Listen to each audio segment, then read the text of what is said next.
সনাতন ধর্মাবলম্বী ভাই ও বোনদেরকে শুভেচ্ছা জানাই এবং যে অন্তর্ভুক্তিমূলক বাংলাদেশ গঠন করতে চাই সেই বাংলাদেশে তাদের সমান মর্যাদা এবং সমান অধিকার নিশ্চিত হয় সেই জন্য জাতীয় নাগরিক পার্টি কাজ করে যাবে। প্রিয় দেশবাসী, আজকে আমরা জাতীয় নাগরিক পার্টির পক্ষ থেকে ঢাকেশ্বরী মন্দিরে এসেছি সার্বজনীন শারদীয় দুর্গা পূজার শুভেচ্ছা জানাতে।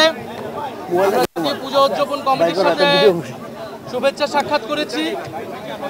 জাতীয় নাগরিক পার্টি সারা দেশের সকল সনাতন ধর্মাবলম্বী এবং ভক্তবৃন্দকে আন্তরিক শুভেচ্ছা জানাচ্ছে।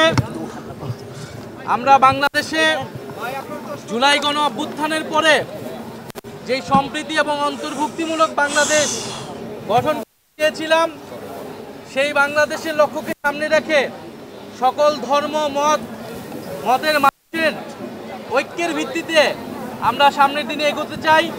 জাতীয় নাগরিক পার্টি সেই জন্য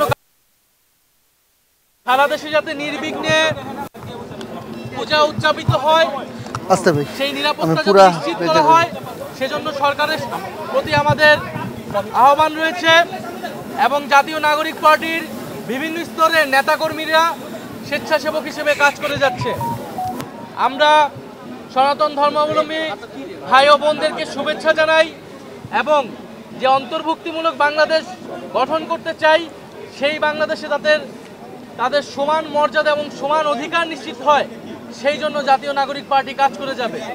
আমরা আজকে এখানে এসেছি সনাতন ধর্মাবলম্বীদের নানান দাবি দেওয়ার কথাও আমরা শুনেছি।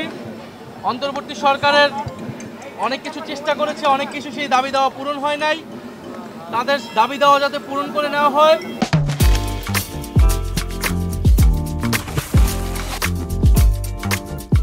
আপনাদেরও সেই আহ্বান থাকবে সরকারের প্রতি এবং বাংলাদেশে সনাতন ধর্মাবলম্বী সহ সংখ্যালঘু জনগোষ্ঠীর কেউ যাতে অনিরাপদ বোধ যাতে তাদের মধ্যে না হয় সেই জন্য সকলে মিলে আমাদেরকে কাজ